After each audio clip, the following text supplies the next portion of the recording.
오늘 함께 나눌 말씀은 갈라디아서 1장 1절부터 5절까지 말씀입니다. 갈라디아서 1장 1절부터 5절까지 말씀입니다. 신약성경 302페이지 정도에 있습니다. 제가 봉독하겠습니다. 사람들에게서 난 것도 아니요 사람으로 말미암은 것도 아니요 오직 예수 그리스도와 그를 죽은 자 가운데서 살리신 하나님 아버지로 말미암아 사도된 바울은 함께 있는 모든 형제와 더불어 갈라디아 여러 교회들에게 우리 하나님 아버지와 주 예수 그리스도로부터 은혜와 평강이 있기를 원하노라. 그리스도께서 하나님 곧 우리 아버지의 뜻을 따라 이 악한 세대에서 우리를 건지시려고 우리 죄를 대속하기 위하여 자기 몸을 주셨으니 영광이 그에게 세세토록 있을지어다. 아멘. 오늘날 살아가는 현대인들에게 부족한 부분들이 있다라면 아마 감사가 아닐까 생각합니다. 그리고 그 감사의 마음을 전하는 것도 참 어려운 또 시기가 되어 버렸습니다. 오늘은 어버이날이지요. 어버이날에는 어버이 설교를 하면서 부모에 대한 은혜, 또 그 공경의 설교를 보통 합니다만, 오늘 여기 앉아 계시는 분들은 다 그 어버이들이라서 자녀들이 들어야 할 설교를 또 우리 부모님 할 수는 없지 않겠습니까? 다들 또 우리 어르신들은 부모님들이 다 이곳에 계시지 않지 않습니까? 그래서 5월은 참 가정의 달로서 가정의 여러 가지 또 행사와 일들이 많이 있습니다. 어린이날도 있고요, 어버이날도 있고 또 스승의 날도 있고 또 이렇게 가정을 또 돌아보며 생각하는 날도 있습니다. 얼마 전에 뉴스를 보니까 요즘은 고가의 선물이 많이 나간다고 합니다. 왜냐하면 자녀들이 부모님 댁에 찾아가지 못하는 그 미안한 마음에 조금이라도 더 좋은 선물을 드리고 싶은 마음에 오히려 이렇게 비싼 물건들이 많이 나간다라고 합니다. 이 가정의 달을 맞아서 또 우리 어르신들은 또 자녀들을 또 생각하면서 우리가 얼마나 이 감사의 그 생활을 하고 있는지 한번 돌아볼 수 있기를 원합니다. 요즘에 사람들뿐만 아니라 기독교인들에게도 이 감사가 점점 사라지고 있습니다. 어쩌면 그것은 우리의 삶이 좀 많이 어렵기 때문이겠지요. 많이 좀 누구를 돌아볼 수 있을 만큼 여유롭지 않는 삶이기 때문에 그 감사가 오히려 좀 많이 줄어든 것 아닌가라는 생각이 듭니다. 그런데 우리의 삶 속에 환경이 어떠하든지 여건이 어떠하든지 감사가 있을 때와 감사가 없을 때의 이 삶의 모습은 분명히 다릅니다. 우리 가운데 감사가 있다라면 부족할지라도 우리는 풍성함을 누릴 수 있습니다. 감사가 있다라면 없는 중에서도 기쁨이 있습니다. 그러나 우리가 감사가 없을 때는 우리의 삶이 좀 건조하고 메말라지고 결국 우리의 삶이 점점 더 힘들어집니다. 감사를 하면 감사 가운데서도 밝음이 있지요. 웃음이 있습니다. 물질의 많고 적음에 따라 감사가 있고 없고 하는 것은 아니기 때문에 그렇지요. 그러나 감사가 없다라면 늘 무언가에 지친 또 늘 무언가에 허무한 그 마음과 생각 때문에 그 얼굴이 그 삶이 어두울 수밖에 없는 것입니다.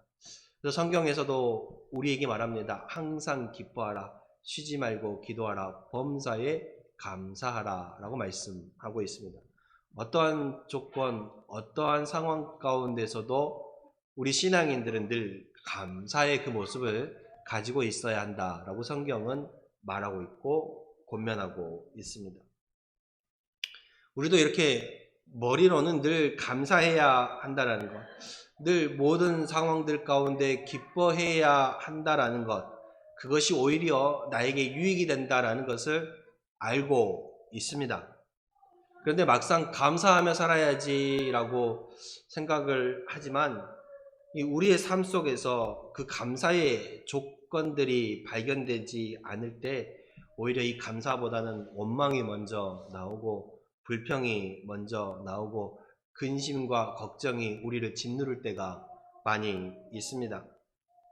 이런 감사의 삶의 문제는 남의 문제가 아니라 정작 이 나 자신의, 우리 자신의 문제가 아닐까 생각합니다. 우리 성도님들은 과연 어떤 것에 이 감사의 고백을 하고 살아가고 계십니까? 하루에 이 감사의 그 생각, 그 감사의 고백을 얼마나 하십니까? 우리가 이 농사의 일로도 또 바닷가에 나가는 여러 가지 일로도 또 자녀의 일로도 또 건강의 일로도 감사를 고백할 수 있습니다. 내 자녀가 뭐 어디 시험에 합격했다거나 승진했다거나 내 자녀에게 좋은 일이 있다거나 또 육신의 건강함에 또 우리는 감사할 수 있습니다. 그러나 내가 잘되고 무언가 형통해서 드리는 감사는 조건부 감사일 수 있습니다. 내가 잘되기 때문에 감사하고 내가 무언가를 받았기 때문에 감사하고 내가 형통하기 때문에 감사한다라는 것은 감사해야 하는 그 조건이 나에게 있기 때문에 감사하는 것입니다. 무언가 이루어지니 감사하는 것이지요. 물론 이러한 감사가 필요 없다는 말은 아닙니다. 하지 말라라는 것도 아니지요. 이러한 감사도 분명히 필요합니다. 요즘은 표현하지 않으면 그것을 알 수가 없습니다. 그래서 감사에 대해서, 고마움에 대해서 표현하고 살아가야 하지요.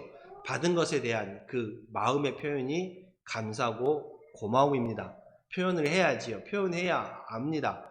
이것도 분명히 중요한 부분이지요. 그러나 만약에 여러분들의 삶 가운데 이러한 감사의 조건들이 없을 때는 어떻게 하십니까? 내가 하는 일이 잘 안 될 때, 내 자녀의 어떤 문제가 있을 때, 내 건강상의 문제가 있을 때, 어떤 어려움과 어떤 고민으로 내 가슴을 짓누르는, 내 마음을 짓누르는 그 일이 있을 때, 육신의 약함으로 인하여 내가 고통받고 있을 때 어떻게 하시겠습니까?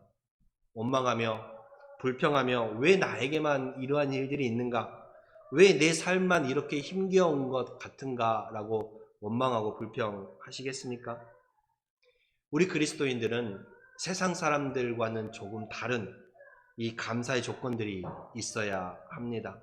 비록 이 세상 가운데서 내 이 육신의 문제들로 인해서, 가정의 문제들로 인해서, 자녀의 문제들로 인해서 우리가 근심과 고통, 신음 속에 있다 할지라도 그리스도인들은 다른 감사의 조건을 늘 가지고 살아가야 합니다. 우리가 이 육신의 문제에서 벗어나야, 그것에서 뛰어넘어야 진정한 감사가 나올 수 있다라는 것입니다. 이 땅을 살아가는 사람들에게 근심과 걱정이 없는 사람이 어디 있겠습니까? 어려움과 슬픔, 아픔, 그 고통이 없는 사람이 누가 있겠습니까? 우리가 세상을 살아가는 동안에 끊임없이 이 육신적인 문제들이, 세상적인 문제들이 나를 짓누르고 우리 가정을 짓누르고 힘겹게 할 때도 분명 있습니다. 그러나 우리가 신앙인으로서 진정한 감사의 생활을 하기 위해서는 이러한 것들에서 뛰어넘어야 한다라는 것입니다. 그럼 우리가 과연 어떻게 그렇게 할 수 있을까? 내 삶이 지금 어려움 가운데 있는데, 내가 지금 고통 가운데 있는데, 그럼에도 내가 감사할 수 있는 이유가 어디에 있을까? 오늘 본문에서 우리는 바울이 감사하는 그 감사의 근거에서 한번 그 답을 찾아보고자 합니다. 오늘 바울이 감사하는 그 감사의 근거가 무엇입니까? 바로 구원입니다. 바울은 구원에 대해서 감사하고 있습니다.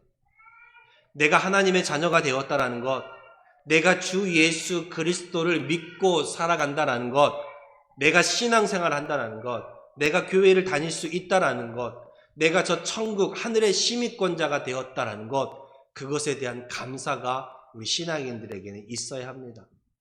그런데 그것을 잊고 살아가니까, 그것을 내가 까마득히 잊고 살아가니까 이 구원의 감격이 없는 것이고, 내가 예수 믿는 것에 대한 기쁨과 감사가 없는 것입니다. 예수님 승천하시고 초대교회 당시에 그 교인들 한번 생각해 보시길 바랍니다. 그들에겐 정말 말로 닿을 수 없는 시련이 있었고 박해가 있었고 손가락질이 있었고 심지어 이 목숨까지 위협받는 상황이 참 많았습니다. 그럼에도 불구하고 그들은 그 박해 가운데서도 고통 가운데서도 내가 예수 믿는 것에 대한, 내가 그리스도인이라는 것에 대한, 내가 하나님의 자녀라는 것에 대한 그러한 구원에 대한 감사로 인하여서 늘 그 어려움의 문제들을 이겨나갈 수 있었던 것입니다. 감당해 나갈 수 있었던 것이지요. 초대교회 성도들은 어려운 환경 속에서도 그것을 인내하며 살아갈 수 있었던 것은 그들에게 주어진 구원의 은혜와 저 천국에 대한 확실한 소망이었다는 것입니다. 내가 예수 믿고 살아가기에 이 땅에서는 비록 힘겹고 어려움이 있을지라도 저 영원한 하나님의 나라에서 내가 영생 복락을 누리며 주의 품에 안겨 기쁨으로 살아가리라 라는 그 천국 소망이 있었기에 현실이 어렵다 할지라도 믿음으로써 이겨나갈 수 있었다라는 것입니다. 우리 성도들이, 우리 그리스도인들이 이 땅을 살아가면서 어떠한 환경 가운데서도 어떠한 역견 속에서도 흔들리지 않고 내가 그럼에도 불구하고 감사드릴 수 있는 그 조건의 가장 큰 이유가 내가 구원받았다는 사실입니다. 내가 하나님의 자녀가 되었다는 사실입니다. 하나님께서 나를 불러주시고 하나님께서 나를 택하여 주시고 너는 내 것이라라고 불러주셔서 내가 지금 이 자리에 앉아있고 주와 함께 한다라는 것, 그 감사가 있기에 그럼에도 불구하고 내가 감사할 수 있는 것입니다. 그게 성도들의 삶의 모습입니다.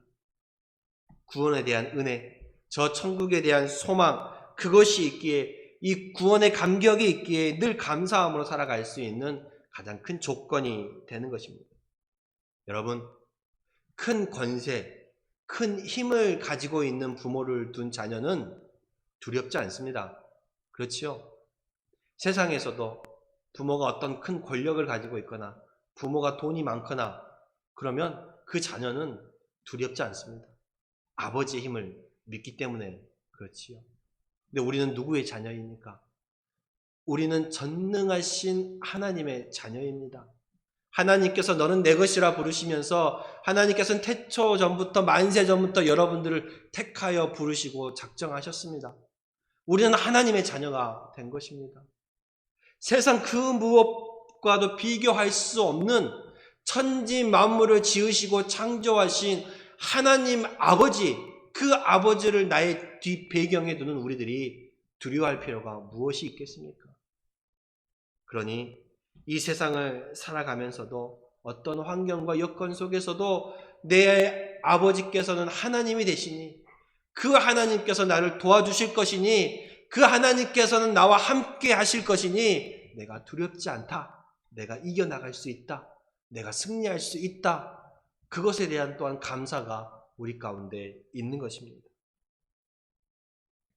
하나님 아버지께서 그 능력이 많으신 권세가 뛰어나신 세상 그 무엇과도 비교할 수 없는 힘과 권능을 가지신 그 하나님 아버지가 바로 저와 여러분들의 아버지가 되시고 힘이 되시고 능력이 되시고 또한 권능이 되신다는 사실을 잊지 마시고 어떠한 상황 가운데 있다 할지라도 어떠한 여건 가운데 일지라도 두려워하지 마시고 강하고 담대하게 믿음으로 선포하며 나아갈 수 있기를 바랍니다. 주께서 여러분들과 함께 하십니다. 주께서 여러분들을 나의 자녀라 부르시면서 주께서 여러분들과 동행하시니 그 주님을 늘 잊지 마시고 의지하며 살아갈 수 있는 여러분들이 될 수 있기를 바랍니다. 그러면 우리가 이렇게 감사하는 그 구원은 도대체 어떤 구원입니까? 우리가 받은 그 구원은 우리가 감사의 조건이 될 수밖에 없는 그 구원, 그것은 무엇입니까? 오늘 본문 4, 5절에 그리스도께서 하나님 곧 우리 아버지의 뜻을 따라 이 악한 세대에서 우리를 건지시려고 우리 죄를 대속하기 위하여 자기 몸을 주셨으니 영광이 그에게 세세토록 있을지어다 라고 말씀하고 있습니다. 우리의 구원이 하나님 곧 그리스도께서 하나님 곧 우리 아버지의 뜻을 따라 된 것이라고 말하고 있습니다. 우리의 구원은요, 하나님의 전적인 뜻이라는 것입니다. 하나님의 뜻에 따라서 내가 구원받은 자 되었고, 하나님의 뜻에 따라서 내가 예수 믿는 자가 되었고, 하나님의 뜻에 따라서 내가 하나님의 자녀가 되었다라는 말씀입니다. 이 말씀은 나를 내 것이라 부르기로 하나님께서 이미 작정하셨다라는 것입니다. 하나님께서는 택하신 자녀들을 부르십니다. 하나님께서는 분명히 여러분들을 택하시고 이제 그 때가 되었으므로 이 자리에 부르신 것입니다. 여러분들의 구원은 하나님의 특별한 계획 아래 있다라는 것입니다. 그리고 그 구원을 위해서 하나님께서 여러분들을 자녀 삼아 주시기 위해서 예수 그리스도를 이 땅에 보내주셨다라는 말씀입니다. 성경은 우리 죄를 대속하기 위하여 자기 몸을 주셨다라고 말씀하고 있습니다. 우리 인간은 태초 이래 아담과 하와 이후에 범죄에 놓여 있습니다. 죄 가운데 있는 사람이라는 것이지요. 오히려 좋은 것들보다 나쁜 것을 빨리 습득하고 그쪽으로 걸음이 더 빠른 자들이 바로 우리 인간들입니다. 그 죄에서 우리를 건지시기 위해 예수님께서 이 땅에 오셨습니다. 성경은 죄의 삭은 사망이라고 말하고 있습니다. 예수님께서 우리의 죄를 해방시켜 주시기 위해서, 거기서 풀어주시기 위해서 예수님께서 십자가에 죽으셨던 것입니다. 죄의 삭은 사망이기 때문에 그렇지요. 그래서 우리는 주님의 그 십자가, 주님의 그 대속제물 대신 예수님의 그 보혈로 인하여서 우리는 구원함을 얻었고 우리는 하나님의 자녀가 되었습니다. 그래서 사도 바울은 고백하기를 주 예수 십자가 외에는 내가 결코 자랑할 것이 없다라고 말하고 있습니다. 구원은 하나님의 뜻입니다. 그리고 하나님의 뜻은 바로 하나님의 언약을 말하지요. 그리고 그 언약은 생명의 언약입니다. 우리가 살아있다라는 것은 즉 생명은 곧 피이지요. 그리고 죄의 삭은 사망이라고 하였고요. 주님의 그 피 흘리심으로 인하여서, 주님의 대속제물 되심으로 인하여서 우리가 구원을 얻었고 속죄를 받은 것입니다. 그래서 이 구원은 이제 누구든지 예수 그리스도를 믿는 자에게 주어집니다. 근데 이 당시 갈라디아 교회를 어지럽히던 그 이단들이 볼 때에는 이 구원이 너무 쉬웠던 것입니다. 아무런 값 없이 이루어지는 이 구원을 그들은 받아들이기가 어려웠습니다. 그들은 많은 선행을 해야 하고 또 때에 따라서는 혹독한 육신의 고행을 해야만 그 구원이라는 경지에 이를 수 있다라고 생각했습니다. 그러니 그들에게 있어서 단지 예수 그리스도를 믿는 것, 그 믿기만 하면 구원을 얻는다라는 것은 너무나도 쉬운 방법이었습니다. 그래서 그들은 받아들일 수가 없었던 것이지요. 우리의 모습은 어떻습니까?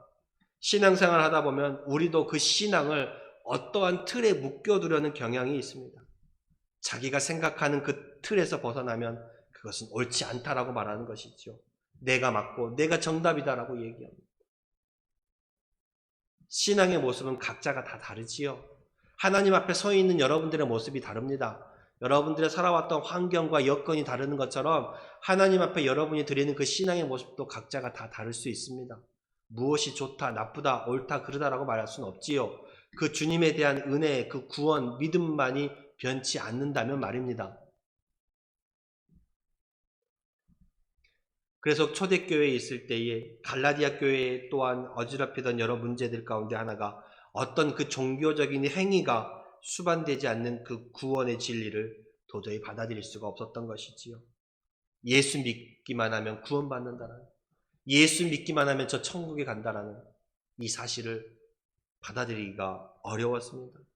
그들은 예수님 오시기 전까지 이 구원에 이르기 위해서 얼마나 많은 노력을 했는지 모릅니다. 하나님께서 요구하시지 않는 그 율법의 조항들을 자기들이 만들어 지키면서 그것을 따르지 않으면 잘못되었다라고 판단하고 정죄하고 구원이 없다라고 말하는, 일부러 고행의 길에, 일부러 어려움의 길에 자처하며 그렇게 나아가야만, 그렇게 어려움을 이겨나가야만 네가 구원에 이를 수 있다라고 말하는 것입니다. 그러나 사도행전 4장 12절에 분명히 말합니다. 다른 이로서는 구원을 얻을 수 없나니 천하 사람 중에 구원받을 만한 다른 이름을 우리에게 주신 일이 없다라고 말씀하고 있습니다. 그렇습니다. 여러분, 구원은요, 내가 하나님의 자녀가 되는 것은요, 다른 것 다 필요 없습니다. 내가 예수 믿기만 하면 되는 것입니다. 주님 한 분이면 되는 것입니다. 이처럼 구원은 우리가 아무런 대가 없이, 아무런 값 없이 그 주님의 희생으로 이루어진 것입니다. 그러니 내게 아무런 조건 없이, 나의 아무런 희생 없이 내가 예수 그리스도를 믿기만 하면 나를 구원해 주시는 그 하나님의 은혜, 그리고 창세전부터 나를 택하시고 작정하셨던 그 하나님의 은혜를 생각하면 우리는 어떠한 상황 가운데서도 감사할 수밖에 없는 그 감사의 다른 조건을 가지고 있게 되는 것입니다. 그리고 우리의 이 구원은 무엇으로부터 대한 구원입니까? 오늘 4절에 보면 이 악한 세대에서 우리를 건지시려고 우리를 구원하셨다라고 말씀하고 있습니다. 이 악한 세대, 예수님 당시에만 악한 세대일까요? 아니지요. 이 세상의 모든 사람들이 악으로, 죄악으로 늘 가고 있습니다. 그래서 예수님 전뿐만 아니라 요즘에 살아가는 우리도 악한 세대 가운데 있습니다. 그러면 이 악한 세대란 무엇을 의미할까? 로마서 1장 21절과 23절의 말씀을 보면요, 하나님을 알되 하나님을 영화롭게도 아니하고 감사하지도 아니하고 오히려 그 생각이 허망하여지며 미련한 마음이 어두워졌나니 스스로 지혜 있다 하나 어리석게 되어 썩어지지 아니하는 하나님의 영광을 썩어질 사람과 새와 짐승과 기어다니는 동물 모양의 우상으로 바꾸었다라고 말하고 있습니다. 악한 세대가 무엇인지 아십니까? 바로 하나님을 알지 못하는 세대라는 것입니다. 아니요, 하나님을 알긴 알지요. 요즘 누가 세상에서 예수를 말하면 예수 이름을 안 들어본 사람이 어디 있겠습니까? 그러나 그 예수를 알긴 알아도 믿지를 않는다라는 것입니다. 따르지를 않는다라는 것입니다. 감사하지도 않는다라는 것입니다. 오히려 이 하나님의 영광을 썩어질 것과 바꾸었다라고 성경은 말하고 있습니다. 하나님의 그 영광을, 썩어지지 아니하는 그 하나님의 영광을 썩어질 것과 새와 짐승, 기어다니는 동물의 모양, 그 우상으로 바꾸었다. 하나님을 알면서도 하나님을 믿지 않고 오히려 나무를 섬기고 돌을 섬기고 바위를 섬기고 세상의 다른 우상들을 섬긴다라는 거죠. 결국 시간이 가면 썩어져 없어질 것들을 바라보고 빌고 섬기고 있다라는 것입니다. 썩어지지 아니하는 영원한 하나님을 버려두고 있어요. 바로 그렇게 따라가는 세상의 모양이 악한 세대라고 성경은 말하고 있습니다. 즉, 이 악한 세대는 생명과 거리가 먼 주님과는 멀어진 생활을 할 수밖에 없는 것입니다. 그 자리에서 우리를 건지시려고 주님이 오셨고 그 주님을 믿기만 하면 우리가 속죄받는다라고 말하고 있습니다. 그러면 우리가 이렇게 구원받은 자로서 어떻게 살아가야 합니까? 하나님께 이 값없이 그 큰 은혜를, 아무런 조건 없이 받는 그 은혜를 우리가 어떻게 보답하며 살아가야 하는 것일까? 5절에 보면 영광이 그에게 세세토록 있을지어다 라고 말하고 있습니다. 하나님을 찬양하고 있지요.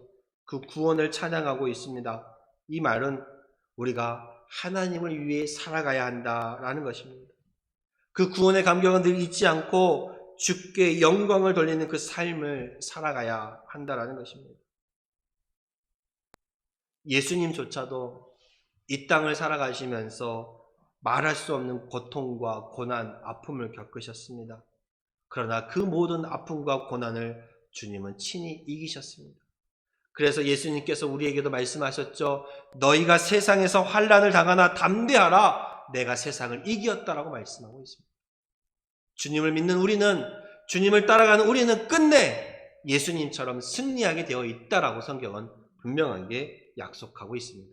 그러니 구원받은 자는, 하나님의 자녀된 자는 담대하게 세상을 살아갈 수 있기를 바랍니다. 여러분, 무엇을 자랑하며 살아가시겠습니까? 자신을 드러내고자, 나의 이름을 드러내고자, 나를 드러내고자 하니까 내가 부족한 것이 보이고 불평과 원망이 나오는 것입니다. 감사가 없어지는 것이지요. 비록 여러분의 삶이 힘들고 여러분의 삶 가운데 고통과 어려움이 있다 할지라도 우리 그리스도인들에게는 가장 큰 감사의 조건이 있다는 것을 기억하시고, 바로 나를 구원하여 주신 하나님의 은혜, 나를 택하여 나를 하나님의 자녀 삼아 주신 그 은혜, 저 천국의 소망을 나에게 주신 그 은혜, 그것을 잊지 마시고 오늘 또 너는 내 것이라라고 부르시며 나와 동행하신 하나님께 어떠한 상황과 여건 가운데서도 그 하나님을 바라보며 감사할 수 있는 여러분이 다 될 수 있기를 축복합니다. 기도하겠습니다. 너희는 그 은혜에 의하여 믿음으로 말미암아 구원을 받았나니 이것은 너희에게 난 것이 아니요 하나님의 선물이라. 행위에서 난 것이 아니니 이는 누구든지 자랑하지 못하게 함이라. 우리가 세상에서 살아가며 나를 드러내고자 하니 근심과 걱정과 아픔, 시기, 질투가 있습니다. 그러나 우리 그리스도인들의 자랑은 내가 아니라 내 안에 계신 우리 주 예수 그리스도입니다. 그 주님의 사랑, 그 주님의 은혜, 나를 구원하여 주신 그 하나님의 은혜에 늘 감사하며 살아갈 수 있게 하여 주시옵소서.